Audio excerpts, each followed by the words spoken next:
Hey, feeling good, like I should. When in dark, walk around the neighborhood, feeling blessed. Alrighty, let's take a look at our homework for lesson 5.2.2.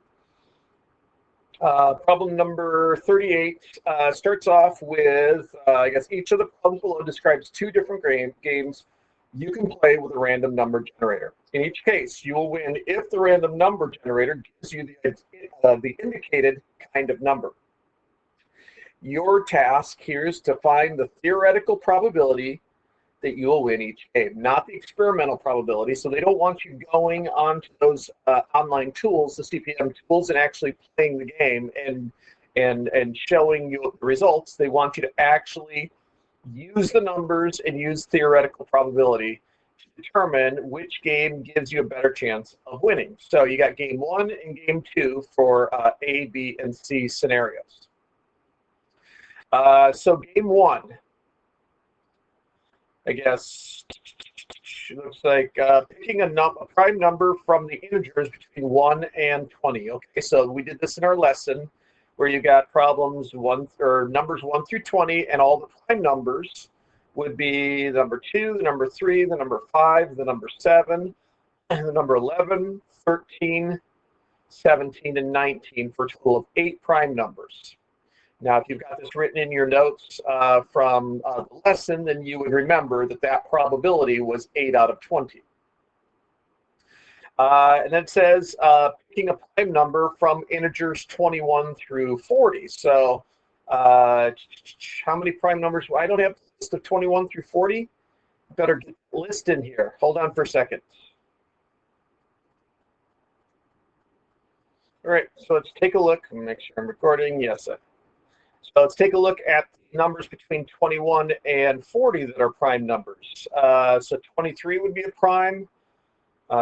29 is a prime. 31 is a prime. You know none of the even numbers are prime after 2. I think 37 is prime. And some of you might think that 39 is prime, but it's not. It's 3 times 13. We know that's not. That's 3 times 11. That's 3 times 9. 5 times 5. Okay, so that's all the prime numbers between 21 and 40, and it looks like there's 4 of them. So 8 out of 20 is greater than 4 out of 20, which means that game 1 would have the higher chance of winning. Then taking a look at B, picking a number or a multiple of 5 from 1 through 20. So it would be 5, 10, 15, and 20 would be 4 out of 20. And then picking a multiple of 5 from the integers between 1 and 40. So you got those, and then you got 25, 30, 35, and 40. So that's 4 out of 20 compared to 8 out of 40. Those are actually equivalent fractions. So the chances of winning either game would be equal.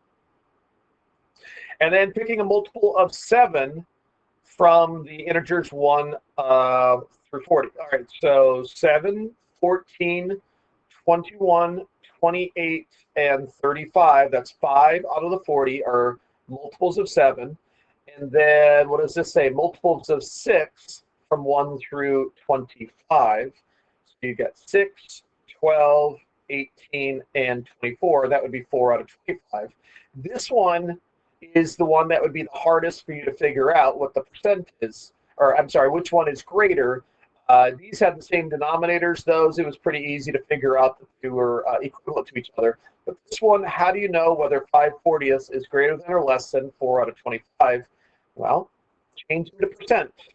5 out of 40 is 12.5%, and 4 out of 25 is 16%, which makes 4 out of 25 greater, which means game 2 would have the greater chance of winning in this situation. All right, if you used a random number generator for the numbers 1 through 20 to play a game, what is the theoretical probability of getting each of the following outcomes? Okay, so a multiple of 3 or a multiple of 7. And so let's go back here for a second. Multiple of 3 or multiple of 7. So start with the 3's. And then the multiples of 7, 7 and 14. So that would be 1, 2, 3, 4, 5, 6, 7, 8. So it would be 8 out of 20, which is 2 out of every 5. So 2 probability or 40% chance of getting either 3 or a 7. The probability of getting an even or an odd would be 20 out of 20, right? Because those are your only options. All the numbers are either even or odd. So that's where you get a probability of 1. 100% certainty. Then getting a prime number or the number 1. All right, so remember the prime numbers, there were 8 of them, and then once we included the number 1, that would be our 9th one. So 1, 2, 3, 5, 7, 11, 13, 17, 19. Let's check to make sure that's 9. 1, 2, 3, 4, 5, 6, 7, 8, 9. Yes, that's a 9 in 20 chance, which would be the same as 45%. And then how did you find the probabilities of these events? Be ready to share your ideas with the class? Well, I mean, I would assume you use the regular formula, right?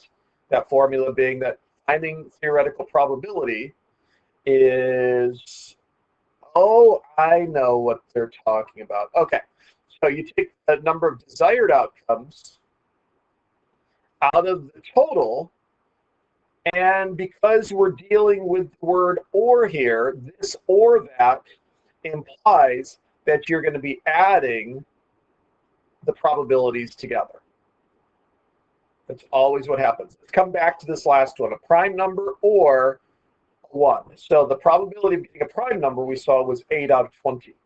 The probability of getting a 1 is 1 out of 20. So if it can be either this or that, then we're going to just combine them to make 9 out of 20 would be your probability. Okay?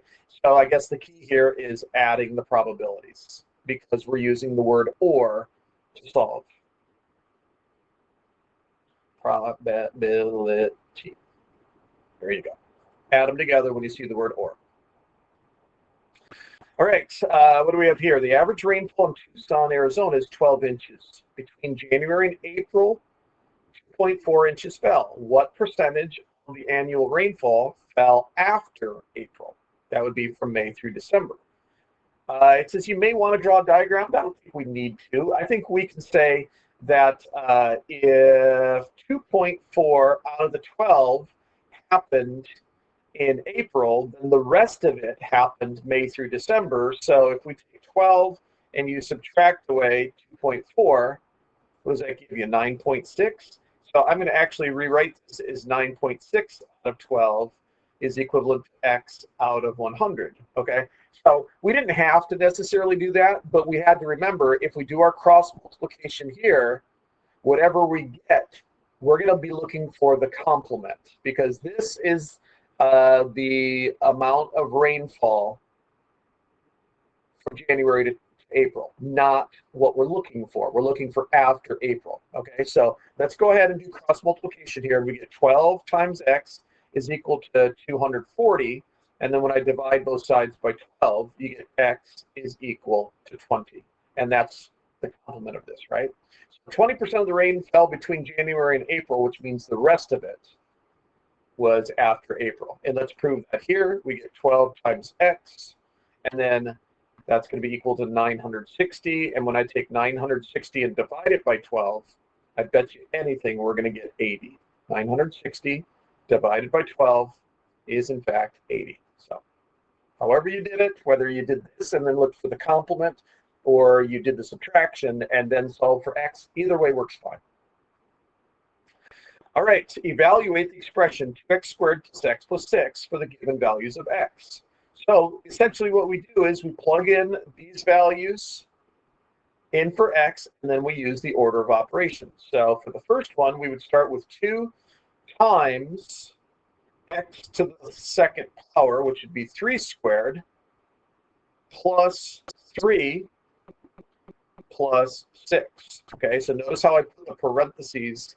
Technically, actually, I should put the parentheses after, before the 2 there. But the order of operations says you must take care of 3 squared first. So this becomes 2 times 9, which becomes 18 plus 3 plus 6 is 21 plus 6 is 27. Here, it's a negative 2. So that's going to become, let me change colors here. It's going to become 2 times negative 2 squared plus -2 plus 6. So remember, order of operations, you've got to square this number first. And since x is equal to -2, you've got to square the entire -2. So -2 times -2 becomes 4, and 2 times 4 is equal to 8. Plus the -2 is equal to 6, and then plus 6 gives us our 12 for our answer. Here, this is going to end up being equal to 0 because 0 squared is 0 times 2 is still 0, plus 0 plus 6 means our answer is 6. And in this situation, you got 2 times, I'm just going to go ahead and do this, 5 squared is 25, so it's going to be 50, right? 2x squared is 2 times 25, so it's 50 plus 5 plus 6 is 50 plus 11 is 61. All right, use graph paper to solve the following problem. Draw a 4-quadrant graph and label the axes. All right, so here's your 4 quadrants, 1, 2, 3, 4. And this is the y-axis, this is the x-axis, and make sure that you pin the scale and just count by ones. That should work just fine. Or twos. I guess I counted by twos, didn't I? Because that would be 2, 4, 6, 8. 2, 4, 6, 8. Okay. Then it says draw or plot the following points: 3, -2. There's or -3, 2, -8, 2, -10, +8, and -5, +8. And then it says connect the points as they're given, then describe the shape. Well, this is an example of a parallelogram because the sides that are opposite of each other are parallel to each other. And to find the area of any parallelogram, it's the same formula that you would use for any rectangle. Since rectangles are parallelograms, you just multiply base times height. And since we did this on a coordinate grid, we can calculate the height as what is this? 2, 4, 6.